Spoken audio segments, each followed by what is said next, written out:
Michael এইচহার্ট তিনি একটি বই লিখেছেন 100 মনীষীর জীবনী। সেখানে তিনি সবার প্রথমে রেখেছেন আমাদের প্রিয় নবী হযরত মুহাম্মদ সাল্লাল্লাহু আলাইহি সাল্লামকে।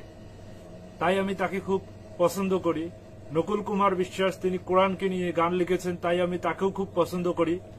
যারা রাসূল সাল্লাল্লাহু আলাইহি সাল্লামকে সম্মান করে আমি তাকে খুব পছন্দ করি। যারা কোরআনকে সম্মান করে আমি তাকে পছন্দ করি।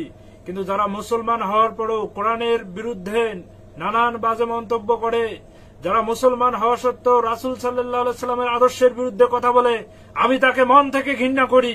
অনেক মুসলমান আছে যারা হয়তোবা 5 ওয়াক্ত নামাজ ঠিক মতো পড়তে পারে না, তারা হয়তোবা বিড়ি সিগারেট খায়, হয়তোবা অনেক যুবক ছেলে আছে যারা জিন্সের প্যান্ট পরে ক্যারাম বোর্ড খেলে।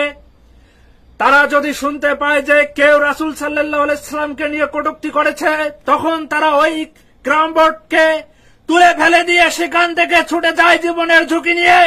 যে রাসূল সাল্লাল্লাহু আলাইহি সাল্লামকে নিয়ে কটূক্তি করেছে তার কলিজাটা টেনে বের করে নেওয়ার জন্য। মুসলমান শুধু দুটি জায়গায় অত্যন্ত দুর্বল, সেখানে যদি আঘাত করা হয় মুসলমান সইতে পারে না। এক হচ্ছে রাসূল সাল্লাল্লাহু আলাইহি সাল্লামকে অবমাননা করা, আর এক হচ্ছে আল্লাহর কোরআনকে অবমাননা করা।